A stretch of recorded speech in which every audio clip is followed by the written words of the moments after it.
एक महाभागवत अनन्य भक्त श्री चंद्रहास जी महाराज, उनके पावन चरित्र का अपने लोग श्रवण करते हैं। इससे भक्ति बहुत घनीभूत होती है।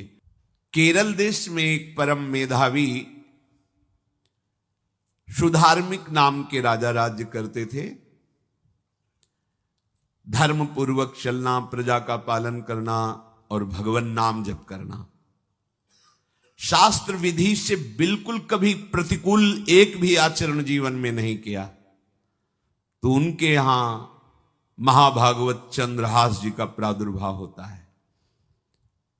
भगवान के भक्तों का जिस कुल में प्रादुर्भाव होता है, वो कुल, वो ग्राम, वो नगर, वो देश परम पूजनीय हो जाता है।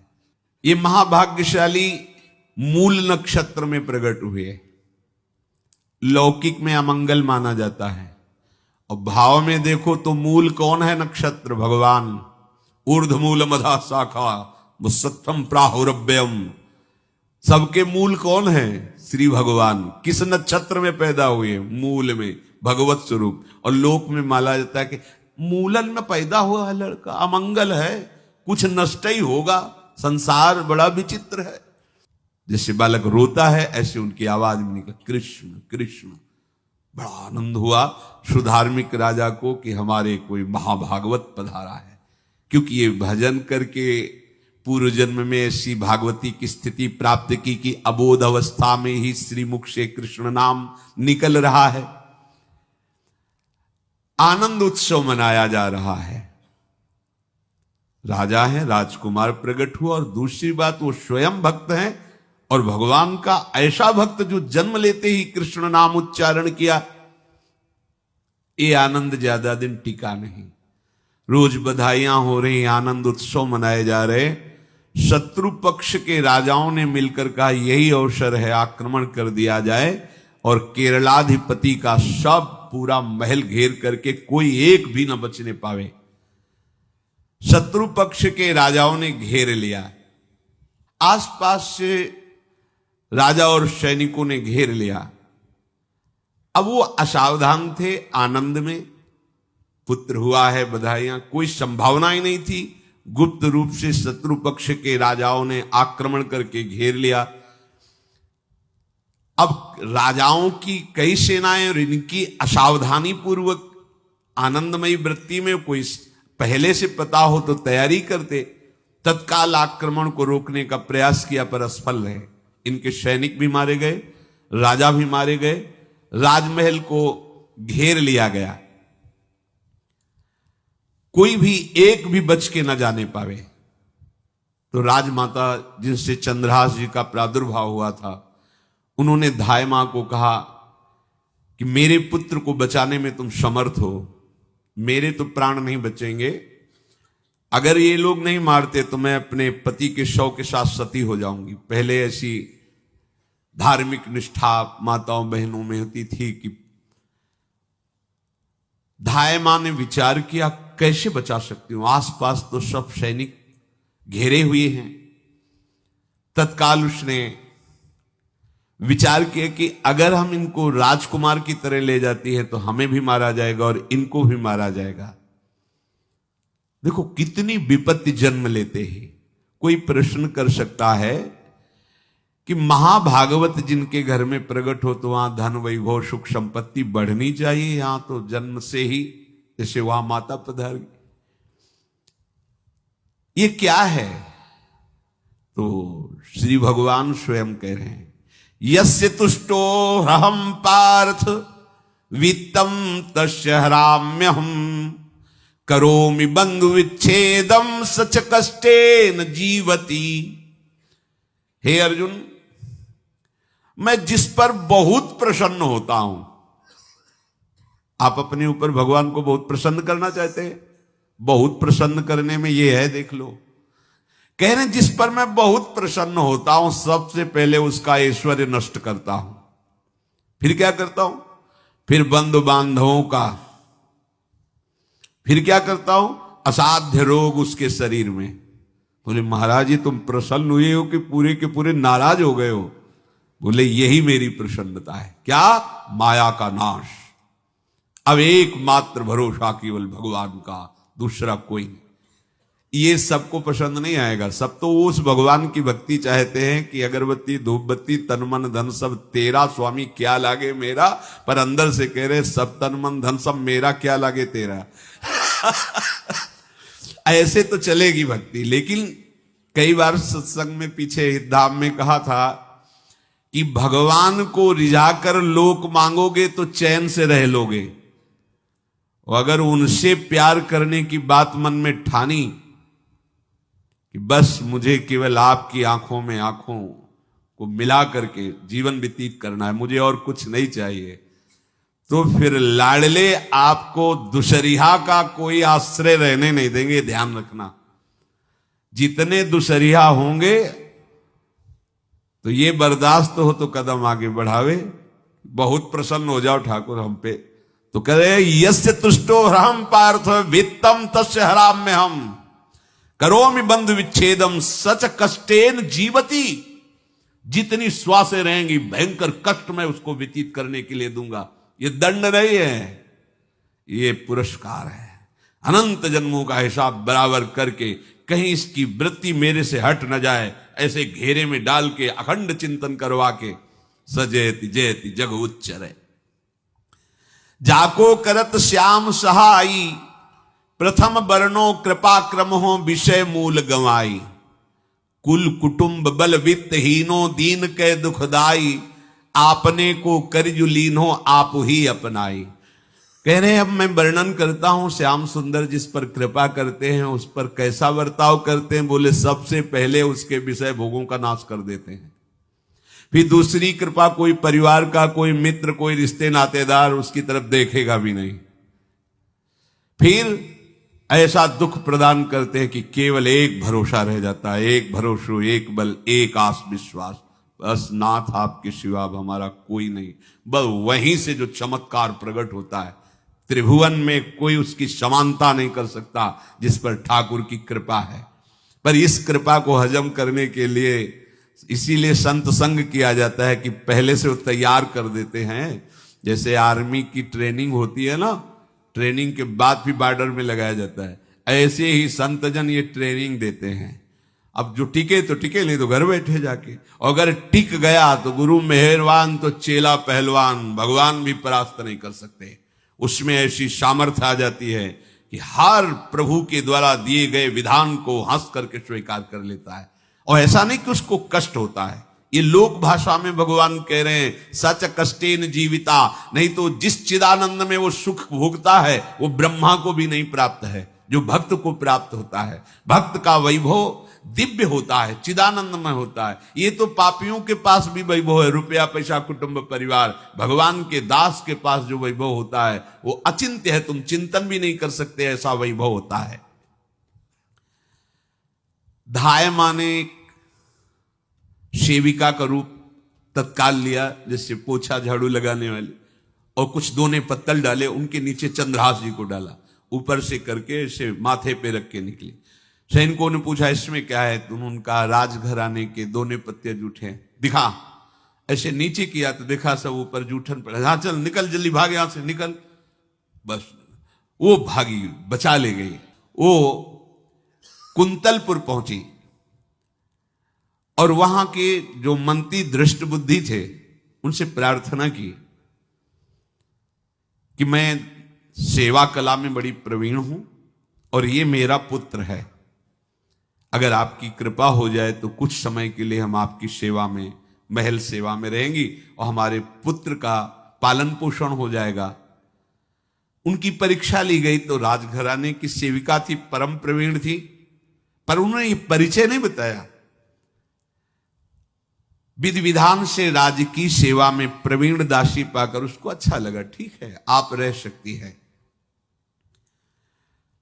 अभी चंद्रहास जी 3 वर्ष के ही थे कि धायमा पधार गई और हर समय कृष्ण कृष्ण कृष्ण कृष्ण कृष्ण नाम इनके चलता रहता था। अब जो उनका दुलार करने वाली थी धायमा, वो भी पधार गई तो कौन उनकी तरफ देखे। पर बहुत ही गौर वर्ण, बड़े ही सुंदर,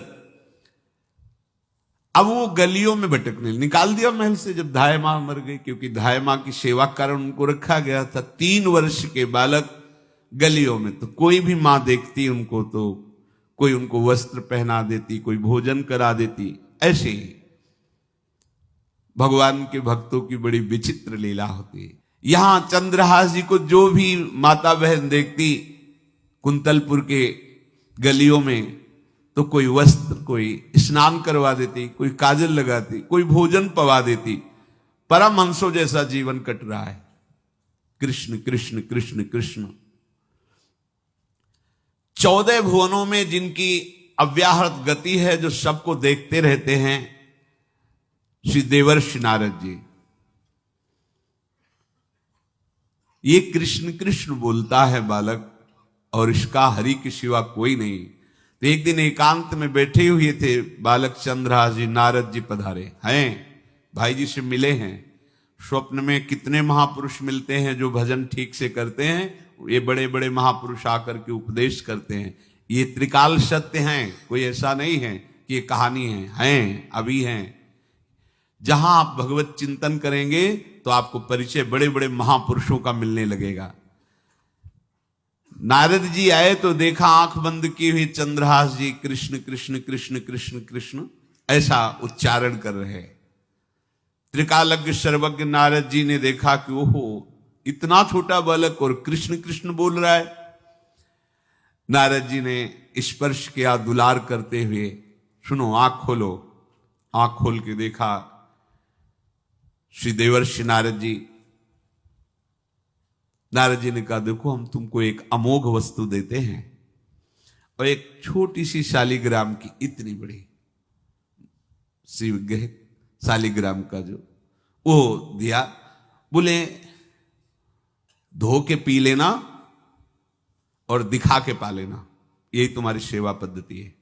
अर्थात स्नान करा दिया और जो तुम्हें मिले इनको अर्पित। तो उन्होंने विचार किया कि धोने के लिए, स्नान कराने के लिए पात्र चाहिए, भोग लगाने के लिए पात्र चाहिए। तो जैसे कोई पान की बीड़ी नहीं, तो ऐसे कपोल में शालिग्राम को रखे रहते, कोई पात्र ही नहीं, कोई सिंहासन ही नहीं, यही धुल गए। चरणामृत अंदर जा रहा, जब पाएंगे तो यही पा लेंगे, साइड में ऐसे करके फिर निकाल के धो। यहां कपोल में रखते छोटे से शालिग्राम चंद्रहास जी, और उपदेश किया भगवान के मंत्र का। जब कोई भगवत प्राप्ति के लिए चलता है तो भगवान ही गुरु रूप से प्राप्त होते हैं, वहां तक तुम्हें पहुंचा देते हैं या उन महापुरुष को आपसे मिला देते हैं। जब कोई भगवत प्राप्ति के लिए जहां चलता है तो ये भगवान अपनी तरफ से कृपा करते हैं। ये दृष्ट बुद्धि के जो महल में धाय मां ने इनका आश्रय स्वीकार करवाया था, उसके एक पुत्र थे मदन जी, वो बड़े भागवत थे। और एक पुत्री थी जिसका नाम था विषया, वो बड़ी सुंदर थी, अभी छोटी अवस्था की ही थी। मदन जी का स्वभाव था भक्तों को भोजन पवाना। जो भगवत भाव के जन होते हैं उनके हृदय में ऐसा उत्साह होता रहता है कि जो वैष्णव हैं, संत जन हैं, इनको भोजन पवाने का मतलब श्री भगवान को भोजन पवाना। भक्तमाल में भी वर्णन है कि जैसे गर्भवती मां को आप कुछ भी पवाओ तो बालक की पुष्टता अपने आप होती है, ऐसे संतों के हृदय में भगवान विराजमान प्रगट रूप से हैं। जब हम संतों को भगवत भाव से भोग पवाते हैं तो साक्षात भगवान ही पाते हैं। वो मदन थे भगवत भाव के, तो उन्होंने बुलाया बड़े बड़े भक्तों को और ब्राह्मणों को। जब ब्राह्मण और भक्त पा रहे थे तो खेलते खेलते चंद्रहास जी भी वहीं चले गए और उन्होंने भी वहां प्रसाद पाया। अब बड़े बड़े ब्राह्मणों में एक ज्योतिषाचार्य थे। दृष्ट बुद्धि जी ने हाथ जोड़कर प्रणाम किया और अपने परिवार को प्रणाम करवाया और कहा, यह हमारी पुत्री है। दृष्ट बुद्धि जी ने कहा, आप इसका हाथ देकर बताइए, इसको वर कैसा मिलेगा, कैसा ऐश्वर्य होगा। दृष्ट बुद्धि मतलब दुष्ट बुद्धि, ऐसा ही था वो। पर बड़ा विचित्र खेल है, इसकी बुद्धि एकदम विपरीत और पुत्र महाभागवत। भगवान का खेल है। वो भक्ति विरुद्ध और पुत्र भागवत। उन्होंने कहा वर, ऐसे दृष्टि डाली चंद्रहास जी वहीं पार, वो है इसका वर। वो इसे धाय का, एक दासी का लड़का हमारी पुत्री का वर बने। बोले शायद आपने ध्यानपूर्वक रेखा नहीं देखी, वो हम देख लिए हैं, यही है तुम्हारी पुत्री का वर। दृष्ट बुद्धि ने विचार किया कि एक भिखमंगा हमारी राजकुमारी पुत्री का दूल्हा बनेगा। पंडित जी को तो दक्षिणा दी, विदा किया और सैनिकों से कहा घर से निकलने न पावे बालक, क्योंकि ज्योतिष पक्की, ज्योतिष शास्त्र सत्य है, पर उसका सम्यक ज्ञान होना चाहिए। भला मुझ सम्राट के मंत्री की पुत्री, वो महामंत्री हैं दृष्ट बुद्धि, और ये एक भिखमंगा कैसे हो सकता है? बड़ा हृदय में जलन हुआ, ये तो बड़ी अपकीर्ति और दुर्भाग्य का विषय होगा, इसी को मरवा डालते हैं, काम खत्म हो जाएगा। निश्चय किया और जल्लादों को बुलाया और कहा बालक जो पंगत में भोग पा रहा है इसको ले जाओ और जंगल में मार के, और इसका कोई अंग हमें काट के दिखाओ कि हम मार, मतलब पक्का मार देना है। क्योंकि वो इतने सुंदर थे, इतने सुशील थे, इतने प्यारे लगते थे कि कोई भी मारने के लिए तैयार। इसीलिए उसने शर्त रखी, इनका अंग काट करके हमको प्रमाण में दिखाया जाए कि मार दिए गए हैं। चांडालों ने हाथ पकड़ा, चंद्रहास जी को ले गए। चंद्रहास जी का स्पर्श करते हुए उनको ऐसा दुलार होने लगा हृदय में, जैसे मां को अपने बच्चे से दुलार होता है। स्पर्श करते, दरस परस अघनाश, भक्त का स्पर्श ही पापों का नाश कर देता है। वो दो जल्लाद आपस में कहने लगे भाई जीवन हो गया लोगों को मारते हुए, कभी कोई पुण्य का काम नहीं किया। ये देखो भक्त संग का प्रभाव। इस सुकुमार विशाल नेत्र, कैसा सुंदर बालक जो हमारे चित्त को चुरा रहा है, इस दुष्ट बुद्धि मंत्री ने आदेश किया मारने का। भला इससे क्या बिगाड़ा इनका, क्यों मारना चाहता है? देखो वैसे तो महापापी है ही हैं, क्योंकि जल्लाद घर में जन्मे हैं, पूर्व जन्म के पापों के अनुसार इस जन्म में न जाने कितनों को हमने काटा है। पर पता नहीं क्या हो रहा है, मेरे हृदय में ऐसी हिम्मत नहीं आ रही कि इस बालक को मैं मार सकूं। दूसरे ने कहा फिर अगर उसको तुम नहीं मारोगे तो तुम मारे जाओगे, कुछ तो करना पड़ेगा। नहीं नहीं, इस छोटे से बालक से क्या किसी को नुकसान। एकांत जंगल में ले गए और कहा तुम जानते हो हम तुम्हें किस लिए लाए हैं? चंद्रहास जी बालक थे, 5 वर्ष की आयु अब हो गई थी, तो उनका मुझे पता नहीं कि आप क्यों लाए हैं। बोले हम जल्लाद हैं, तुम्हें मारने का हुक्म दृष्ट बुद्धि ने दिया है, मारना तो पड़ेगा ही तुम्हें। हमारी इच्छा नहीं कि मारें, पर हम तुम्हें अंतिम बात पूछते, तुम्हें कुछ भी पसंद हो, कुछ भी, तो तुम कहो हम तुम्हारे लिए ला के देंगे, जो तुम्हें चाहिए बोलो, पर हमें वध करना पड़ेगा तुम्हारा। तो उनका मुझे कुछ और नहीं चाहिए, बस थोड़ा सा समय चाहिए। यदि आप मारना ही चाहते हो तो थोड़ा हमारी पूजा है हम कर लें, इसके बाद मार लीजिए। आपको तो बल है, अस्त्र हैं, मैं तो बालक हूं। उनका हां हम तुम्हें समय देते, तुम किसी को पुकार भी सकते हो, जो तुम करना चाहो कर सकते हो। चंद्रहास जी का मुझे मृत्यु का भय नहीं, बस कुछ समय दे दी। पूरा महाभारत हो गया था, टिटिहरी के अंडे नहीं फूटे थे। वहीं एक टिटिहरी का, तो टिटिहरी एक पक्षी होती है ना, टे टे करके उड़ती है, तो उसके अंडों के ऊपर एक हाथी का घंटा हो गया, गिर गया ऐसे। सब पूरा महाभारत में सब नष्ट भ्रष्ट, वो अंडे वैसे सुरक्षित।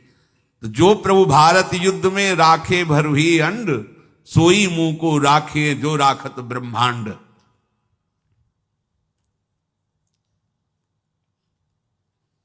मैं तो अनाथ हूं, श्री कृष्ण के सिवा कोई मेरा है नहीं, मैं किसको पुकारूं? मेरा आश्रय तो एकमात्र वही प्रभु हैं। और निकाला शालिग्राम, यही सिंहासन है शालिग्राम का। भगवान के भक्तों की अपार महिमा है। क्या सेवा, वहां कोई पंचपात्र गंगा जल ये सब थोड़ी है, लेकर बस आंसुओं से अभिषिक्त कर रहे हैं। प्रभु मुझे तो कोई ज्ञान नहीं कि आपकी सेवा कैसे की जाती, मैं तो अपने मुख में ही आपको रखता हूं। अब मेरे जीवन का अंत होने जा रहा है, बस मैं यही प्रार्थना करता हूं कि मैं आपके ही समीप पहुंचूं, आपका ही स्मरण करूं, आपसे कभी विलग न हूं, एक भी वृत्ति आपसे कभी विलग न जाए। श्याम सुंदर मुरली मनोहर ललित त्रिभंगी ध्यान करते हुए आंख खोली और इशारा किया, काट दो मुझे। जल्लादों ने जब देखा आंसू चल रहे हैं ऐसा, वो बैठ गए अस्त्र रख के और कहने लगे, भाई तुम मुझे मार दो, भले भले वो दृष्ट बुद्धि मुझे, मैं इस बालक को नहीं मार पाऊंगा, मेरी हिम्मत नहीं। अब कुछ भी हो, मेरा वध हो जाए, पर मैं इस बालक को, गिरे मुरझाई दया आई कछु भाए भरे, ढरे प्रभु और मति आनंद शोभिनी है, हुती छठी आंगुरी सो काट लई दूषण हो, भूषण ही भयो जाई कहीं सांच चीनी है। जब नेत्र का इशारा हुआ कि वध कर दो, तो जो बधिक मारने के लिए आए हत्यारे थे वो आनंद से एकदम प्रफुल्लित हुए और कहा, मैं नहीं मार पाऊंगा तुम्हें।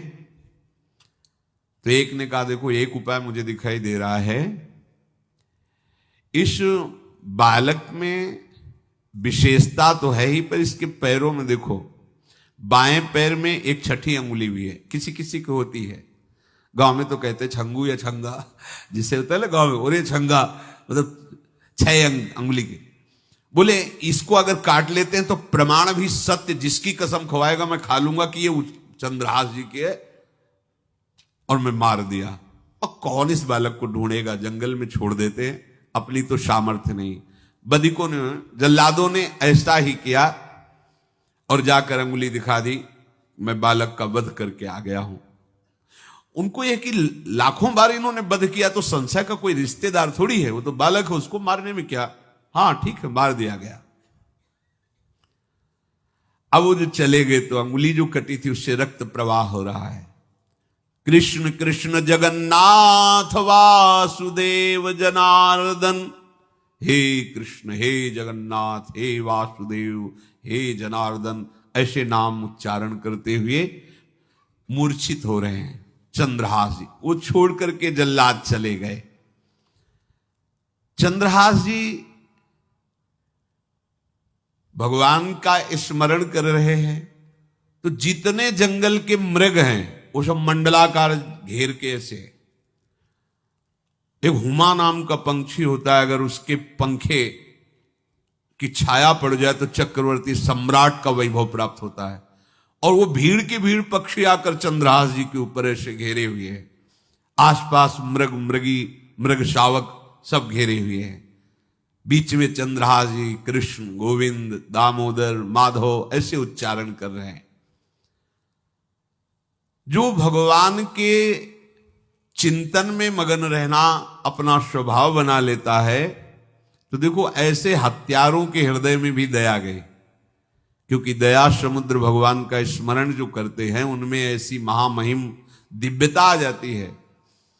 कोई भी कितना भी निर्दयी हो, अंदर से वो भले जल रहा है द्वेष के कारण, पर कहीं ना कहीं ये द्वेष आंतरिक राग का सूचक हो। वो भी भक्त को प्यार करता है, पर भक्ति ना होने के कारण वही उसका राग द्वेष में बदल जाता है। कोई भी हो, अंदर से जब भक्त के प्रति जलन पैदा करता है तो उसमें मूल होता है भक्त की महिमा, भक्त का महत्व, पर उसे ना प्राप्त, जैसे कहते हैं कि वो अंगूर खट्टे हैं और हट नहीं प्राप्त कर पाए तो अंगूर खट्टे हैं। बकाया महत्व सब के अंदर होता है। दुष्ट से भी दुष्ट के अंदर भगवान के भक्तों का महत्व होता है, क्योंकि सबके हृदय में भगवान विराजमान है। अब चंद्रहास जी भगवत स्मरण करते हुए पक्षियों के और मृग आदि के बीच में हैं। उधर भगवान का एक विधान तैयार होता है। वह देश भूमि में रहत लघु भूप और सुख सब एक सुत चाह भारी है। कुंतलपुर के ही अधीन एक चंदनवती नाम की राज्य नगरी थी। वहां के राजा थे, उनके पुत्र नहीं हो रहा था, तो कुंतलपुर सम्राट पद, चंदनवती राज्य राजा, जैसे प्रदेश और दिल्ली में बैठे हुए जो प्रधानमंत्री राष्ट्रपति वो बादशाह, जो दिल्ली का अधिकार वो बादशाह, और ऐसे छोटे छोटे जो राज्य हैं उनको राजा। तो ये चंदनवती के राजा कर दिया करते थे, प्रत्येक राजा को कर देना होता था बादशाह को। इनके पुत्र था नहीं, वो कर देने के लिए कुंतलपुर ही जा रहे थे, तो रास्ते में देखा कि बहुत से मृग और पंछी ये घेरे हुए क्या है, तो एक कौतूहल सा कि क्या है बीच में, आसपास मंडलाकार मृग, फिर वो विहंग पक्षी जो भगवान के आश्रित है, भगवान कैसी व्यवस्था करते हैं। वो चंदनावती के राजा दौड़ करके एक कौतूहलवश, क्या है यहां, मृगी पंक्तियों के बीच में पक्षी, हुमा नाम का बड़ा पवित्र पक्षी हिमालय आदि में पाया जाता है, जिसके ऊपर इसकी छाया पड़ जाए वो ऐश्वर्यवान हो जाए। देखा बालक दिव्य तेजों में, और मूर्छावस्था में नजदीक गए तो अंगुली पूरी कटी हुई थी, तो रक्त प्रवाह, गोद में उठाया और आनंदित हो गए, हमारी पुत्रेष्टि यज्ञ सफल हुई, हमारा दान पुण्य सफल हुआ, ऐसा हमें सुंदर बालक मिला। चंद्रहास जी को लेकर के घर आए और हृदय में भगवान का बार बार कृपा प्रसाद मना रहे हैं, मुझे भगवान ने पुत्र दिया। चंद्रहास जी को लेकर आए, आनंद मंगल बधाइयां बजने लगी, बहुत सी संपत्ति न्यौछावर कर दी। 5 वर्ष के चंद्रहास जी हैं। पूछा बेटा तुम्हारे माता पिता कौन है, तो कहा श्री कृष्ण। परिवार में कौन है, श्री कृष्ण। मतलब तुम्हारा कोई नहीं है, नहीं है श्री कृष्ण। समझ गए कि भगवान ही हमें कृपा करके ऐसे महाभागवत पुत्र को दिया। और है कौन, वास्तविक कोई नहीं श्री कृष्ण के सिवा। बड़ा उत्सव मनाया और अपने राज सिंहासन का अग्रिम अधिकारी युवराज पद चंद्रहास जी को। अब तो पूरे राज्य में आनंद की वर्षा हो रही। राजा मन में विचार कर रहे हैं कि ऐसा प्रतापी भक्त हमारे यहां आया है, अब हमको किसी को कर देने की जरूरत नहीं। तो जो हर महीने वर्ष में जो बंधा हुआ कर था उन्होंने नहीं दिया। 1 बार 2 बार 3 बार जब कर नहीं पहुंचा तो सम्राट ने आदेश किया मंत्री को कि चंदनावती से कराना बंद हो गया है। क्या बात है, यदि वो अहंकार से युक्त हो तो आक्रमण करके नष्ट करो, यदि समस्या है तो उसका सहयोग करो। बादशाह के आदेश से वहां दृष्ट बुद्धि पहुंचे तो युवराज पद पर चंद्रहास जी विराज, जिनको मारने के लिए जल्लादों के हाथ में दे दिया था। पूरे पूर्वासी ऐसा प्रभाव चंद्रहास जी का है कि सब कृष्ण भजन करते हैं, सब आनंद में मगन रहते हैं। चंद्रहास जी थोड़ा सयाने हो गए थे तो पूर्ववासियों को उपदेश देते, एक बार हमारे राज्य में भोजन पाया जाएगा 24 घंटे में, और सबके घरों से आरती की शंखनाद घंटानाद सुनाई देना चाहिए। सबके यहां शाम के रोज नाम कीर्तन और भगवत कथा होनी चाहिए, क्योंकि आयुष्यम चपलम तादृक जल बुद्बुद सन्निभम चिंतयध्वम जनामूढ़ा माधवम वर्षम सुस्थिरम। भाइयों, ये आयु बड़ी चंचल है, कब शरीर छूट जाए पता नहीं, पानी का बुलबुला कब फूट जाए कोई पता नहीं। इसलिए माधव श्री कृष्ण का नाम कीर्तन, उनकी आरती पूजा, उनका ध्यान और एक टाइम भोजन। पूरे नगर में अब सोचो कितना भक्ति का प्रभाव होता है। पूरा नगर में, हर घर में आरती, पूजा, कीर्तन। चक्रवर्ती सम्राट के लक्षण स्वाभाविक चंद्रहास जी में प्रकट होते थे। अब दृष्ट बुद्धि जब वहां गया, देखा युवराज पद पर, पहचाना कि वही बालक है, ये तो चंद्रहास है, क्योंकि काफी समय तो महल में ही रहे थे धाय मां के साथ और अच्छे से पहचान थी। अब उन्होंने विचार किया कि ये तो बहुत अनिष्ट हो गया, हमने तो मारना निश्चित किया था और जल्लादों ने इसको छोड़ दिया और अब तो ये राजा का राजकुमार बन गया। तो राजा से कहा कि पहली बात, युवराज पद पर बैठालने के पहले तुम्हें सम्राट को सूचना देनी चाहिए थी। दूसरी बात, अभी तक तुमने कर नहीं दिया। जानते हो कि अगर सम्राट का भाव बदल गया तो एक क्षण में तुम्हारे राज्य को नष्ट कर दिया जाएगा। तो राजा ने हाथ जोड़कर, चंद्रावती के राजा ने कहा, महाराज आप ही अब हमारी रक्षा कर सकते हो। तो उसकी दृष्टि चंद्रहास पर थी, इसको मरवाना है, क्योंकि पंडित ने बताया था यही पति बनेगा। अरे तो अब तो आनंदित होना चाहिए कि अब तो राजा बनेगा, अब तो बढ़िया है। लेकिन चंद्रहास जी को यदि आप सम्राट के पास भेज देते हैं और सम्राट निश्चित प्रसन्न हो जाएंगे चंद्रहास को देख के, तो वो तुम्हारे इस अपराध को क्षमा कर देंगे। युवराज पद दे दिया और भेंट नहीं दी, कर नहीं दिया महीनों से, तो ऐसा करो चंद्रहास जी को भेज दो। राजा ने स्वीकार कर लिया। और पहले लोग बिल्कुल धर्म से चलते थे, कहीं भी अधर्म का लेश नहीं। एक चिट्ठी लिखी दृष्ट बुद्धि ने और चंद्रहास जी से कहा खोल के पढ़ना नहीं, मेरे पुत्र मदन को देना जाके, और मदन तुम्हें फिर आगे का कार्य सम्राट से मिलाना, माफी करवा देना, ये सब करवा देगा। पर ये चिट्ठी तुम रास्ते में खोल के नहीं देखना। और वैसे भी किसी का पत्र खोल के देखने का धर्म नहीं कहता। अगर कोई पत्र दे तो ये नहीं कि इसमें क्या लिखा है, नहीं, या तो हिम्मत नहीं है, इतनी धैर्य नहीं है तो मत लो। अगर धैर्य है तो हाथ में लेकर जहां तक पहुंचाना वहां तक पहुंचा दो, नहीं तो वो कार्य ही मत लो। ये अधर्म है कि आप बीच में उसको खोलकर पढ़े। पहले लोग बहुत धर्मात्मा होते थे, एक एक बात धर्मयुक्त होती थी।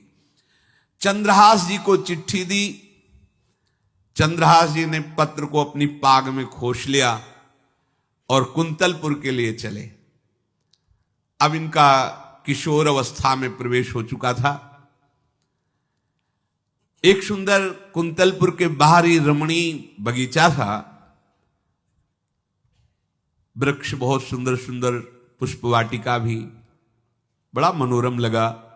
घोड़ा बांध दिया वृक्ष में और पहले सरोवर का बड़ा निर्मल जल होता, जल पिया, हाथ मुंह धोया, थोड़ी देर भगवान का ध्यान करते रहे वृक्ष के नीचे और फिर लेट गए तो नींद आ गई। भगवान बड़े कृपालु हैं। जो भगवद आश्रित होता है त्रिभुवन में कोई उसका अमंगल नहीं कर सकता। अपनी सहेलियों के साथ दृष्ट बुद्धि की वही राजकुमारी जिसके साथ इनका ज्योतिषाचार्य ने कहा था यही पति होगा, वो अपनी बहुत सी समान वयस्क अवस्था की जो किशोरियां थी उनके साथ वो, और ये राजवाटिका थी, इसमें घूमने के लिए आई। तो घोड़ा देखा तो उसने कहा यहां किसी का घोड़ा कैसे आ सकता है, हमें लगता है कोई यात्री इसमें प्रवेश कर गया, उसको पता नहीं होगा कि राजवाटिका है। वो अपने सहेलियों के साथ घूमते हुए उसी वृक्ष के नीचे पहुंची। जा चंद्रहास नौ किशोर अवस्था, और जो भगवान का भजन करते हैं उनमें एक विशेष आकर्षण होता है जो साधारण आदमियों में नहीं होता। वो कैसा भी रूप हो उससे मतलब आकर्षण होता है। ऐसा लगता है इनके समीप बैठे रहे, इनको देखते रहे, इनकी बातें सुनते रहे, उनमें भगवत आकर्षण होता है। आंख मुंदी हुई शोर है, देखते ही पूर्व विधान के अनुसार उसका चित्त लुट गया। इतना सुंदर नौ किशोर अवस्था। आसपास देखा तो सखियां खेलने में लगी थी।